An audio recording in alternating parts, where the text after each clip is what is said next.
flying. I can't even say nothing.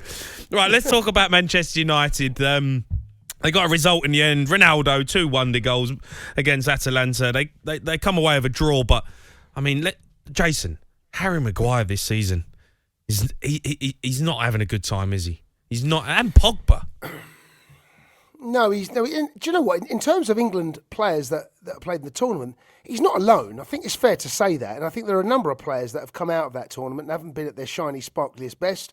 We've seen Tyrone Mings just get dropped, and Luke Shaw himself isn't playing particularly well. There are 1 or 2 other England players that played in that tournament and haven't come back to reach their very best. But he's had an injury recently.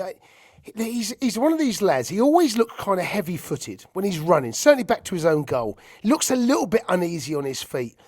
But I've been in that situation. When you put your arm up as a defender, and you, it's a sign of desperation, then you run. What you do, you run with your arm up, and it's hard because I've been there many times. You ultimately. You stop because if you run back, you're playing him onside. What you do, you run back with your arm up and you scream offside. Right. That's what you should do. Jason Gunn, the art of defending right there. No. But but that's what you should. That's what you're taught as a kid. Run back with your arm up. Appealing. You run back appealing. We don't need to do that anymore. You've got VAR, so it's irrelevant whether your arm's up or not. Then why is he doing it? Exactly. This is what I don't understand. These players keep, running back with their arms up. There's VAR. Get yourself back. Get yourself back goal side. And there's a couple of occasions tonight. He looks heavy. He looks cumbersome. He's never been the most nimble on his feet. But yeah, I don't want to just pick on him because he was one of many tonight that just. I thought McTominay played well. I thought Bailly actually was superb. And I'm not convinced of him in F4, but I thought he was excellent. Luke Shaw grew into the game. Wan-Bissaka is just great defensively, but just going forward, he's just not there, is he? Yeah, that's a big area for them. If you look back at other teams that take advantage of that right wing, that the attacking fullback, Man United don't have that.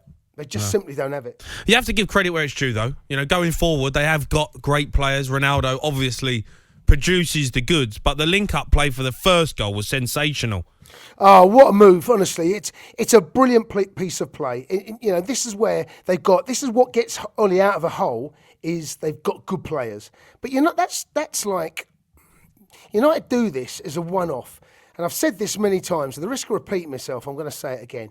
You can watch the best and the best of United and the worst of United inside just 45 minutes, and we saw that. Exactly again, it polarises who they are.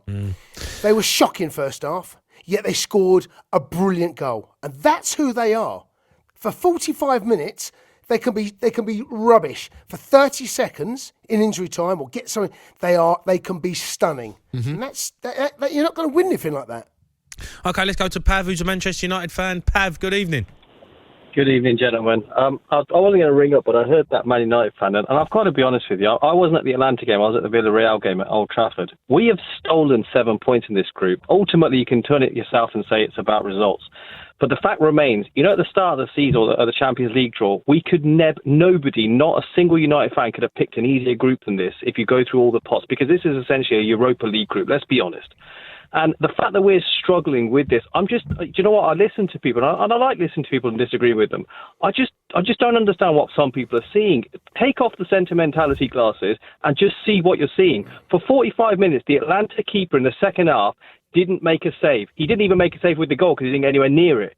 And I agree with Cundy. It pains me, as I said to Andy last week, to agree with Cundy. You can't keep doing this. Ironically, the later in this tournament he goes, it'll probably be beneficial for him because he's going to meet some big teams and he can just sit on the back foot and play counter-attack football. But in terms of league titles and in terms of football, the football was abject there. There's fleeting moments, but you've got one of the greatest players that's ever played the game. You're going to have fleeting moments, right? Yeah, absolutely. That goes without saying. But this idea that we're progressing, the United way, 5 at the back, not without any wingers, is the United way. Is it? What's that? The Dave Sexton 1970s before I was born way. And the thing about it is, Jason's bang on again here. We basically, and I said this last week, he is stealing a living. He is not fit to be United manager. He can keep getting these types of results, and who knows, he might go to Villarreal now and get another draw. But the fact remains, this is Man United's first positive result outside of Paris in the Champions League. I think this is his 8th game. And that needed an injury time goal both in the first half and in the second half. Yes, Ronaldo will do it. But ultimately, not a single game this season, bar the Tottenham and perhaps a Leeds game, have we even looked in control of a game. You can be in control of games at 1-0. You might not even be in control at 3-0. And we just look all over the place. And what, for me, was the exclamation mark today, Bailly was sensational. Why on earth he wasn't playing at Leicester when Maguire clearly wasn't fit, who knows? He brings on Van de Beek because he desperately needs a goal. And in the 5 minutes that he gave him, Van de Beek actually showed glimpses. But for me, the thing that stood out the most, which was just the height of hilarity, was a minute before Atlanta scored, again, a mistake by Maguire because he wasn't playing to the whistle like he should be, he was about to bring Fred on. So you're about to bring on a holding midfielder with 35 minutes to go when you need essentially a goal to win the group and to hold on away from home. I mean, that is mind-blowing. We're Man United. We're not Mansfield, with all due respect to them, that you're trying to hold on with 35 minutes to go. We weren't down to 10 men. Watch out, Mansfield. Yeah, no, I mean, all due respect, Jason, but this is the thing, and it is the inevitable, because we are not going to go anywhere with this guy in charge, and I just hope people see it. Apart from the sentimentality, go on. Do you feel like you've missed a trick with Antonio Conte? 100% plus, because let's be honest, what that did and what pained me, I mean, I know what Jason said about him, and I know what other people have said about organisation.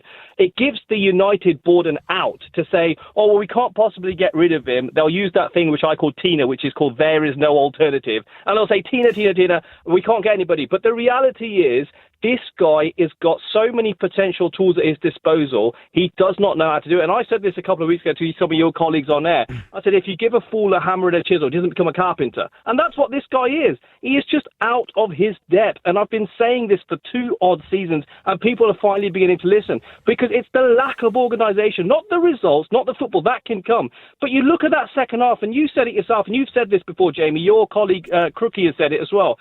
It's a decent team without being top level. I dread to think what City will do to that in 45 minutes if they play like that again, because there's only so much they can get out. But the owners, they're just the new Arsenal. They're happy with 4th place. They're not really bothered. And Solskjaer basically insulates them against any criticism. Oh, he's a Man United legend, blah, blah, blah, blah, blah. And it's just going to carry on going again and again. It's frustrating, but what as a fan can you do except throw your hands in the air and say, well, we told you so when it happened. Pav, fantastic call. Keep them coming in. 03717 223344.